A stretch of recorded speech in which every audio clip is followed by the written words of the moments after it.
Assalomu alaykum hurmatli talabalar. Navbatdagi mavzumiz avtomobil kuzovi va kabinasiga texnik xizmat ko'rsatish va ta'mirlash texnologiyasi. Darsimiz ma'ruza darsi 3 ta rejadan iborat. Birinchi rejamiz avtomobillarning ish davomida ifloslanishining asosiy sabablari, oqibatlari, avtomobillarni turlariga ko'ra yig'ishtirish usulidan foydalanish. Ikkinchi rejamiz avtomobillarni yuvish ishlarining tarkibi, usullari, qo'llaniladigan jihozlar, ularning tuzilishi.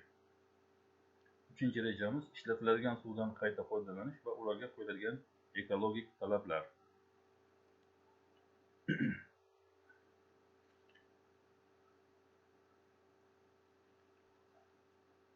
Harakatdagi tizimdan har xil maqsadlar va yo'nalishlarda turli yo'l va iqlim sharoitlarida foydalanish ularning turli xilda iflosliklar bilan ifloslanishiga olib keladi. Yuk avtomobili kuzovlarining ifloslanishi tashiladigan yuk turiga bog'liq bo'lib, ular qum, tuproq, ko'mir, qurilish materiallari va iste'mol mollari kabi yuklarning qoldiqlari bo'lishi mumkin. Tashqi muhit, ya'ni harorat, yog'ingarchilik va kuzovga yopishib qolgan iflosliklar ta'sirida bo'lgan joylardagi bo'yoqning ximik va fizik xususiyatlari o'zgarib, yuza asta-sekin eskiradi. Ularni oldini olish va texnik xizmat ishlarini sifatli bajarish maqsadida tozalash, yuvish va quritish ishlari olib boriladi. Avtomobil kuzovini tozalash ishlaridan maqsad kuzovda qolgan yuk qoldiqlarini yig'ishtirish, yuk avtomobillarining kabinalari, avtobus va yengil avtomobillarning salonlarini changdan tozalashdan iborat. Buning uchun har xil turdagi chang yutgichlardan foydalaniladi. Ular qo'zg'almas va qo'zg'aluvchan bo'lishi mumkin. Avtomobillarni yuvish, avtomobil tashqi qismlarini va shassisini yuvish uchun iliq suvdan 25-30 daraja atrofida foydalaniladi va uning harorati yuviladigan sirtning haroratidan 18-20 darajadan oshmasligi. Aks holda bo'yalgan yuzalarga salbiy ta'sir etishi mumkin. Suvni bosim ostida purkash yo'li bilan avtomobil yuvilganda uning sifatini oshirish uchun shotka, gubka kabi materiallardan foydalaniladi. Yuvish sifatini oshirish, suv sarfini va yuvish vaqtini kamaytirish suv bosimiga, purkagich teshigi diametriga, purkash burchagiga bog'liq. Avtomobil kuzovini tozalash, kuzovda qolgan yuk qoldiqlarini yig'ishtirish, yuk avtomobillarining kabinalari, avtobus va yengil avtomobil salonlarini changdan tozalash.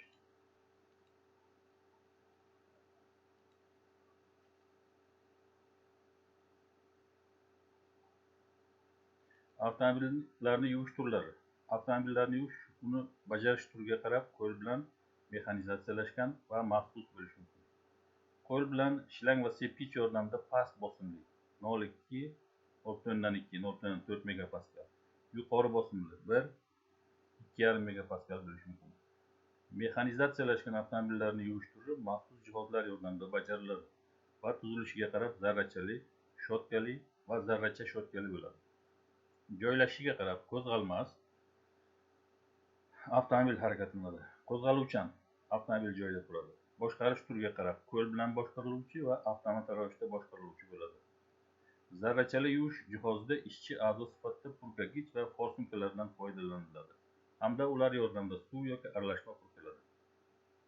Shotkali yuvish jihozlarida silindrsimon ustiga shotka o'rnatilgan barabanlar aylanadi va u suv sepadi. Ular yengil avtomobil avtobuslar uchun qo'llaniladi. Zarra shotkali, bunda purkagichlardan suv sepiladi va shotka aylanadi. Avtobus, yengil avtomobil va yuk avtomobillar uchun.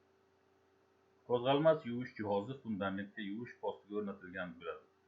Harakatlanuvchi yuvish jihozi avtomobil shassisiga o'rnatilgan bo'lib, avtomobillarni avtotransport korxonasidan tashqarida yuvish uchun ishlatiladi. Qo'l bilan boshqariluvchi yuvish jihozi qo'l bilan harakatga keltiriladi. Avtomat ravishda boshqariluvchi yuvish jihozi avtomobil yuvish postiga kirgandan so'ng fotoelement yoki ulagich yordamida harakatga keladi. Ko'p sifatli jihoz yordamida avtomobilning tag va ustki qismiga birdaniga yuviladi. Avtomobillar qo'l bilan yuvilganda 10-20 minut, yuvish ishlari mexanizatsiyalashganda unga 1,5-3 minut sarflanadi va xarajatlar yuk avtomobillari va avtobuslarda 1-3%, yengil avtomobillarda 25-30% ga kamayadi. Yengil avtomobillar va avtobuslarni yuvish texnologiyasi. Bo'yalgan va silliqlangan yuza avval suv yoki aralashma bilan yuvitiladi. so'ng shotka yoki gubka yordamida suv sepib ishqalanadi. Undan so'ng jihozlar yordamida yuviladi va quritish moslamalari yordamida issiq havo yordamida quritiladi. Avtomobillarni yuvish postlarida ishlatilgan jihozlar.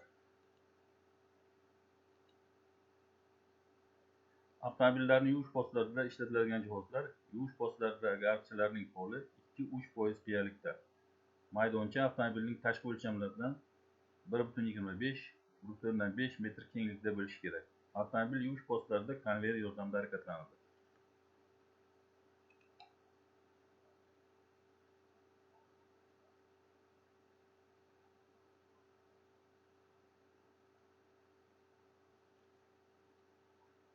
Avtomobillarning kuzov va kabinalarini ta'mirlash texnologiyasi quyidagi ketma-ketlikda amalga oshiriladi.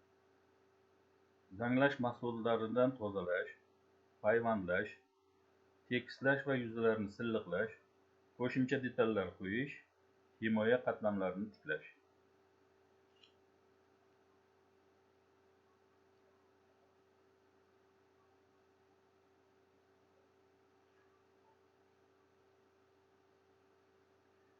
Zanglash mahsulotlari metal shotka yoki erituvchi yordamida tozalanadi.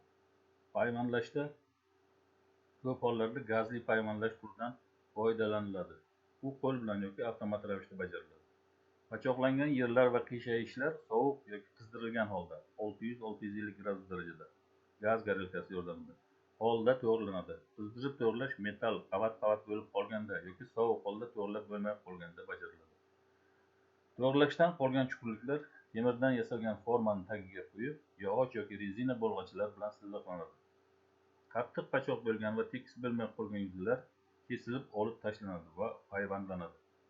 Qiyshiqliklar va egilishlar maxsus mexanik kengaytirgich yoki gidropresslar yordamida to'g'rilanadi.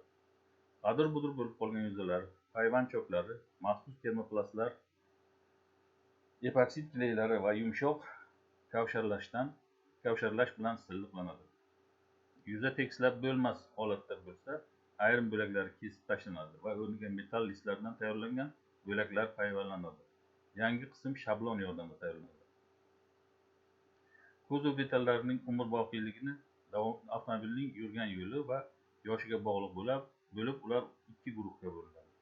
Oldingi va orqa qanotlar, orqa g'ildiraklar tepa qismlari, oldingi qism qaralari, oldingi va orqa panellar, yuk tashish qismi va salon pollari.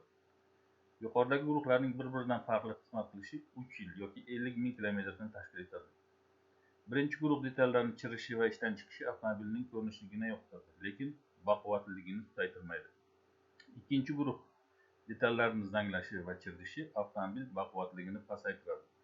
Birinchi guruh detallari ishdan chiqqanda, ikkinchi guruh detallari esa hali baquvvat bo'lishi kerak bo'lsa, birlamchi detallarni almashtirib, avtomobilning tashqi ko'rinishini tiklash mumkin.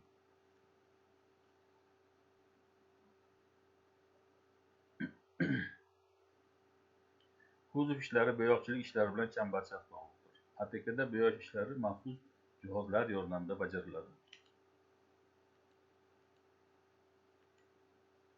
Eng ko'p tarqalgani bosim ostida bo'yoq sepish.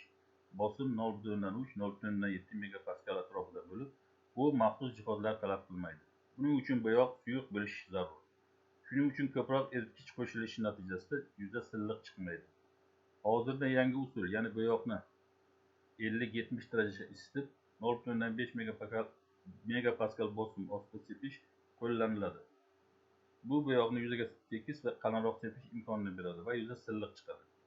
Kam bo'yoq sarf bo'ladi, ammo bo'yoqni issiq suv bilan isitish zarur bo'lib, isitish anjomi bo'yash kamerasida bo'lishi kerak emas.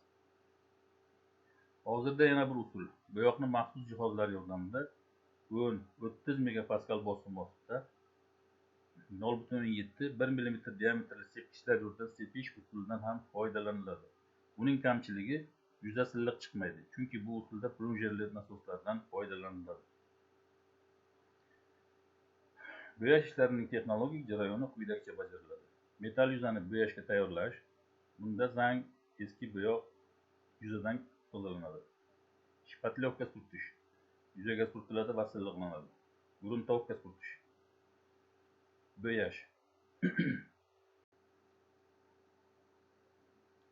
Transport korxonalarida avtomobilni rangi har xil bo'lganligi uchun kerakli rangdan bo'yoqni topish mushkul. Shuning uchun kerakli rangdagi bo'yoq tayyorlanadi. Buning uchun rangli halqadan foydalaniladi. 3 xil rang, ya'ni qizil, sariq va havo rang boshqa ranglarni hosil qila oladi.